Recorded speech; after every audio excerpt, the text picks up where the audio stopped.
In 2017, the Me Too movement began, during which countless comedians, film producers, and actors were accused of various degrees of sexual misconduct. Since then, some of the subjects of this movement have had their careers completely flattened, while others have managed to make a comeback once people re-evaluated their allegations. But one man who seemingly escaped any of the conversation was Jared Leto, an actor and musician with a lengthy career and a long list of claims against him. Even other industry professionals have hinted at his supposed behavior. But even among a series of box office bombs, Jared's career seemingly shows no signs of slowing down. Long before he was a celebrity, Jared had a very unusual early life. Raised by a single mom who was part of the hippie movement and a father who was in the Air Force. This meant he moved around a lot growing up, and was encouraged to take part in the arts, including both acting and music. Like many actors, Jared began his career by moving to LA and landing minor roles for a couple of years until he got his big break. The 1994 TV show My So-Called Life, in which he played the love interest of the main protagonist. Naturally, due to the success of the show among teenage girls, Jared was quickly typecast as a male love interest. But he had something different in mind, as within just a few years of his big break, he appeared in movies like American Psycho as none other than Paul Allen from probably the most iconic scene in the entire movie.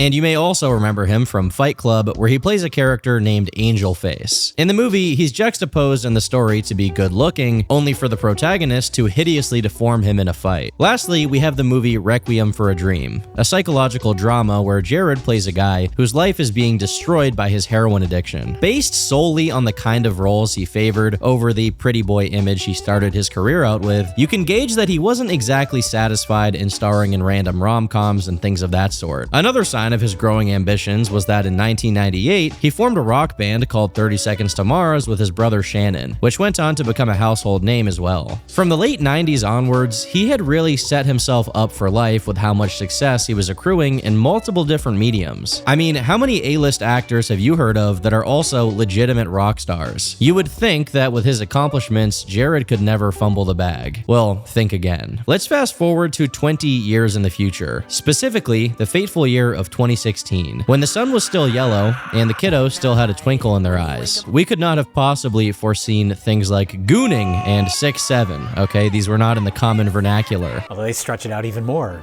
6'7". After 2 decades of cultural prominence, Jared landed himself a role as the Joker in the movie Suicide Squad. Oh, I'm not gonna kill you.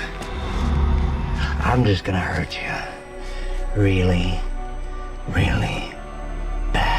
If you don't get that bullshit out of my face, bitch. As a quick aside, ever since Heath Ledger's Joker, everyone who plays Joker is pretty much doomed to underperform in comparison, which basically forces them to try to be as original and unique as possible in order to avoid being compared. In this movie, Jared apparently worked very closely with the production to create a new take on the Joker, and in the process, he managed to produce possibly the worst version of the character that has ever appeared in anything ever. And by the way, if you think that Jack Nicholson's Joker was worse, then you are officially not invited to Agartha. You could say that this was the beginning of the end for Jared Leto. First off, the character itself was unrecognizable, with things like the word damaged being tattooed on the Joker's forehead, and to top it all off, the performance itself was extremely cringy. But I guess you could write this off as a casualty of the entire movie being absolute dog shit, and his version of the Joker being sidelined and deliberately sabotaged by the studio behind the movie. Especially if you look at the interviews during the media tour the cast were doing to promote the movie, it seemed like everyone involved did actually have a good time, even if the end result was pretty bad. But as it turns out, even if this was true for most of the cast, it wasn't true for Jared, who was method acting for the role. Now, if you don't know what method acting is, it's when an actor will get so deep into preparing for a role that they act abnormally even when they're not on set. The idea behind the method being that they never break character until after the movie is done. This in and of itself is pretty controversial, and it's been widely criticized, even by other actors. The most recent actor for Batman, Robert Pattinson, once said, "You only ever see people do the method when they're playing an asshole. You never see someone being lovely to everyone while they're really deep in character." Unsurprisingly, Jared's method acting immediately led to unsavory backstage situations, the most notable of which being the gifts that he sent to the rest of the movie's cast, which consisted of a rat, a dead pig, a set of bullets, sticky Playboy magazines, used condoms, and anal beads. Now, the justification Jared gave for this bizarre behavior was that the Joker is somebody who doesn't really respect things like personal space or boundaries. That's not really the best excuse, but he later went on to say that the claims about the stuff he was gifting people were exaggerated by the media. I mean, I just think that there were some things, you know, that were mentioned about like gifts and the fact that I was giving used condoms to people, which was not true. We can say that right now. That is not true. It was not true. And what are you going to do at that moment? You can't even, it doesn't matter how loud you shout or hold up a sign, you know, with your pants off in Times Square. People are going to go with the story that they want to run. And maybe this could be a compelling case of the media blowing things out of proportion, taking things out of context. If you want to be part of this blood feast. If it were not for the fact that the person who made the claims about used condoms was Jared Leto himself. Don't forget the anal beads. Who did you send anal beads to? The used condoms. You did not. Yeah. I mean, it was. Step back, friend. You can't just say use condoms and we're just gonna like forget. I know it's a family show, but we can. Don't worry. We can educate people here. At least they were used. Who did you send used condoms to? Oh, everybody. And it was immediately agreed upon by multiple of his co-stars. You can't just skip over that. Yeah. You get a used condom. What do you say? What do you think? You know, you say Jared has gone full Joker. Jared, he went full Joker, you know. And the rule generally is never go full Joker. Everybody knows you never go full retard. I got What do you so many do? weird things. I can't even begin to tell you the weird things I got. Now, could this just be a premeditated stunt where the entire cast agreed to play it up? Maybe, but the problem isn't just the absurdity of doing this in the first place, but it's also that he did all of that for a movie that ended up being really bad. They even decided to shove Jared Leto's Joker into the extended cut of the Justice League movie, and it was still bad, except this time the screen was constantly blurry and desaturated, so it looks like he had just stuck his face in a bowl of shit. Then again, it's obviously not a literal crime to do a terrible job and act like a freak towards your coworkers. So the worst things you could say about Jared at this point in time were that he annoyed his co-stars and he was a bad actor. Have you watched the Joaquin Joker trailer? No. No? I haven't seen it.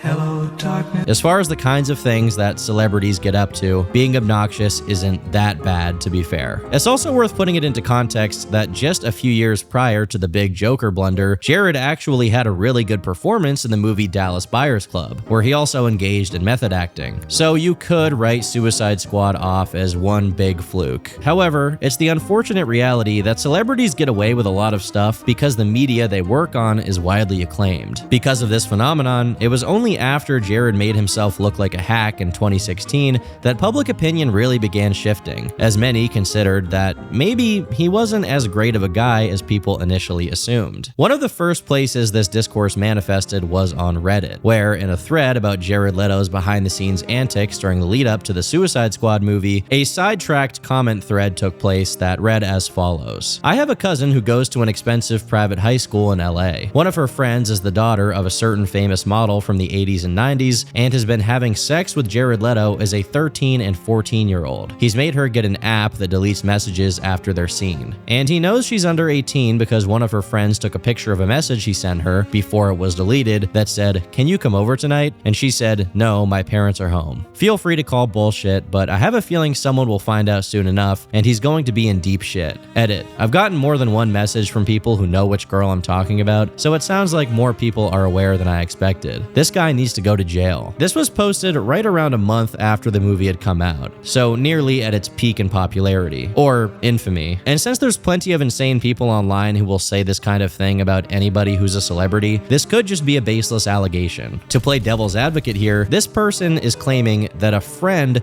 of his cousin is being groomed by Leto on an app that erases metadata. And this commenter claims to know that Jared is grooming her because yet another friend of hers took a picture of a message where she mentions her parents to Jared. Even if that is true, you can still live with your parents after you're 18. And that's without mentioning that we don't have any direct proof of this being the case. My source is that I made it the fuck up. At first glance, this looks very far-fetched, and even the claim tacked on to the end of the comment where they say they've been getting personal messages from people who know who this girl is could simply be a lie. However, in the replies to this comment, you see people saying things like, "Kinda believe it, cause there's been rumors for years that he sleeps with underage fans of his his band. Yup, he sleeps with underage girls at shows and is really infamous for his interest in BDSM and rough sex. There's rumors going around the internet that he sleeps with underage fans, so that doesn't surprise me. This includes allegations of rape. Friends told me she bumped into him back in 2006 to 2007 at Warped Tour, and he kept creeping on her. When she told him to back off, that she was only 15, he was like, age is just a number, so I believe it. What was the strangest thing of all of this is when somebody in the comments identified this supposed victim of Leto's as Kaya Gerber, who is the daughter of the 80s celebrity Cindy Crawford. Kaya had just turned 15 in 2016, meaning that the timelines would match up. But then again, Kaya has never said anything about Jared Leto to this day, as far as I can tell. So even if this allegation is being echoed here on Reddit, it's not confirmed by any stretch of the imagination. It was just someone on Reddit saying something. However important the innocent until proven guilty thing may be, it's obvious that the proven part of the equation is the most important of all. The fire of suspicion against Jared from these online rumors was being stoked an entire year prior to the Harvey Weinstein and Me Too situation. So basically, it happened too early to receive any kind of serious attention. Despite this, it did prove easy for Redditors to start asking around to see if anyone had more information regarding Leto, which quickly led them to a Tumblr discussion from just a couple of months before, which in turn led to a thread on a groupie forum from 2013. I'm gonna be honest here, I had no idea that groupie forums were a thing, but this is exactly what it sounds like. I didn't mean to have sex with him. I was just gonna jerk him off. That's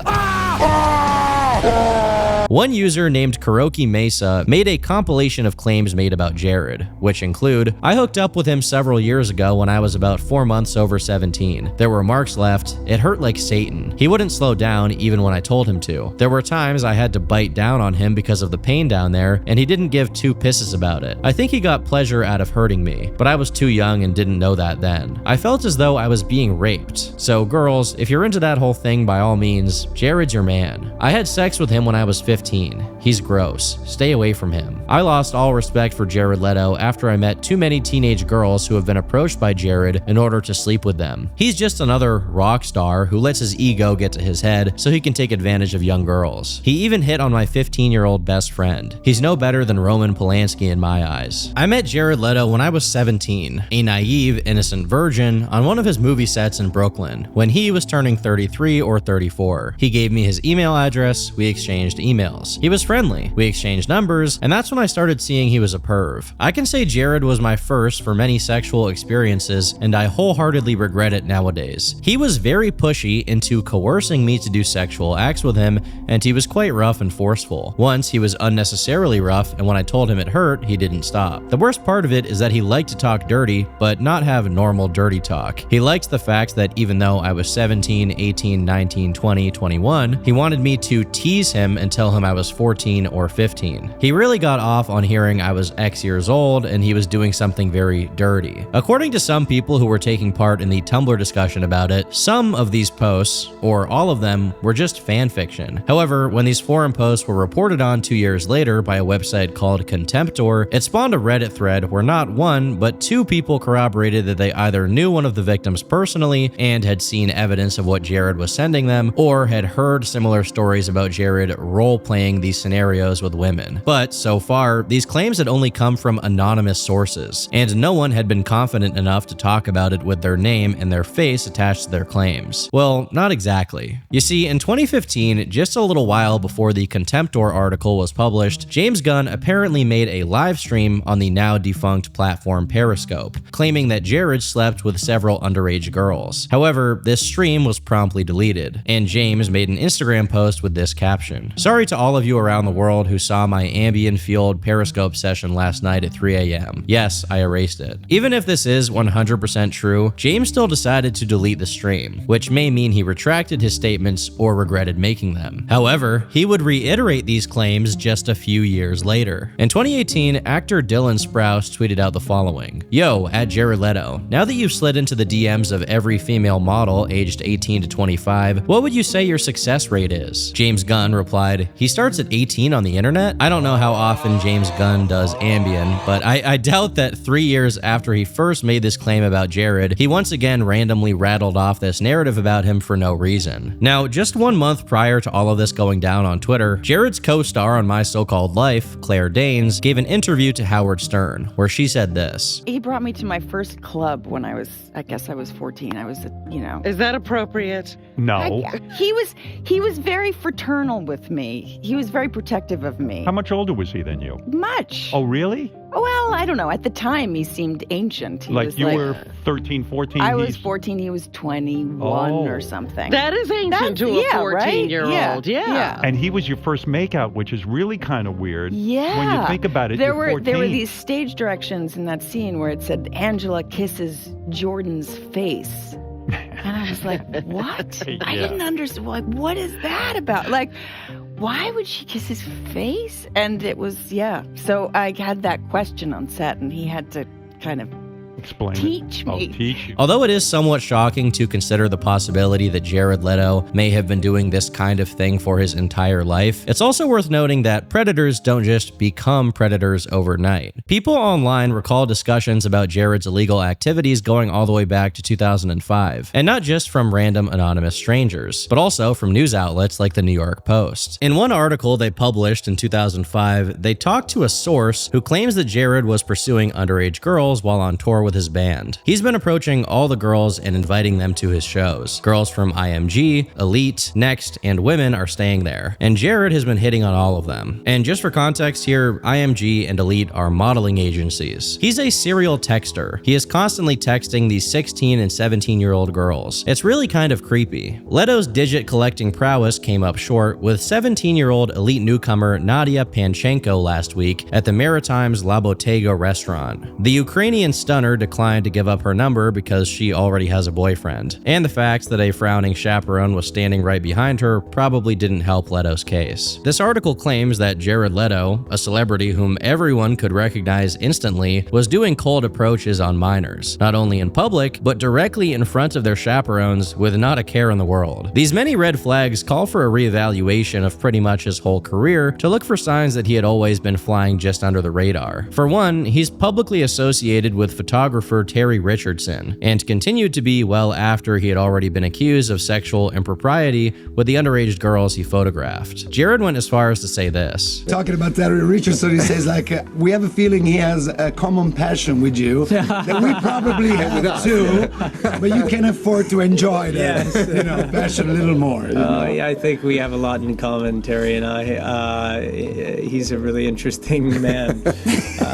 Now, obviously, this clip is out of context, but it is something that the public was taking notice of at that time. Further examination of just what's always been publicly available is that a Russian model named Valerie Kaufman, whom Jared was publicly dating during the Suicide Squad era, was someone he had met when she was just 17 and he was 40. With all of this speculation going on online, you would expect some kind of acknowledgement or denial, but instead, Jared remained radio silent during the peak of this discussion. You may think this is just because Jared avoids engaging with online rumors, but you'd be wrong, because in 2015, he sent a cease and desist letter to Lipstick Alley, the same forum where alleged groupies shared their stories about Jared. But as far as I can tell, this never went to court, and the post remained on the site. Once the direct evidence ran dry, and those who were looking into this matter ran out of first-hand testimonies, people began looking for soft tells that Jared had made on himself throughout the years. Firstly, people found that Jared was just an all-around insufferable celebrity stereotype, such as in this video where he's singling out this random guy at his show for no apparent reason. Hold on.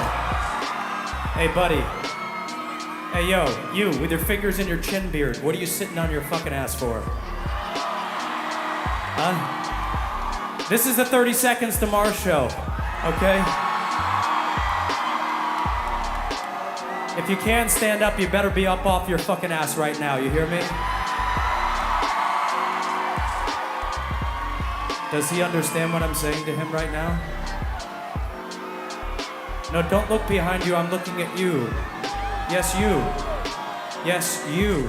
There were also some conversations about him just being a general nuisance to the owners of the venues he played at, causing tens of thousands of dollars in property damage and never paying them back. But quickly, people also found that Jared was not your run-of-the-mill prima donna, as he fashioned himself a bit of a cult leader. In the early 2010s, it was commonplace for fandoms of popular artists to nickname themselves and develop a culture. If you liked Justin Bieber, you were a belieber. If you liked Lady Gaga, you were a little monster, and so on and so forth. It's pretty cringy looking back on it now, but it's really just teenagers being teenagers. And the artists they were fans of didn't egg it on super hard, which is probably good on their part. Jared, however, took a very different approach, as he didn't just egg it on, but instead, he started it from scratch. All the way back in 2002, 30 Seconds to Mars released a song called Echelon, and when the fandom subculture phenomenon was getting big, in 2013, during the promotion of an upcoming album, Jared asked his fans to record themselves saying, "I am Echelon," right before getting a tattoo of some of their lyrics. This drew a lot of criticism for incentivizing cult-like behavior, and it didn't help that the band was also charging nearly 600 British pounds for fan meetups, which may seem like a harmless way to make money, but if you think about it, it opens a venue for rewarding obsessive stalker fans to realize their parasocial dreams of interacting with their idols. Overall, you can definitely call this behavior questionable, but probably not evil. With that being said, one of the most eccentric things about Jared would come to light in 2019 with the Camp Mars Island project, which in and of itself sounds like some kind of CIA experiment you would find at the bottom of a Wendigoon iceberg. Like legit, this guy was just walking along the side of the road and saw his friend's lifeless body on the ground and thought, man, I get a free car. Mars Island was a music festival hosted by 30 Seconds to Mars in Croatia. But Music Festival does not really paint a full picture. It was basically a nature retreat on this island where all of Jared's fans could go to hang out with him, and hear him and the band perform live music multiple times. And Jared really quadrupled down on the whole cult angle, dressing in all white and with a big beard and long hair, having everyone meditating with him, and publicly joking about it, tweeting things like, "Yes, we are a cult."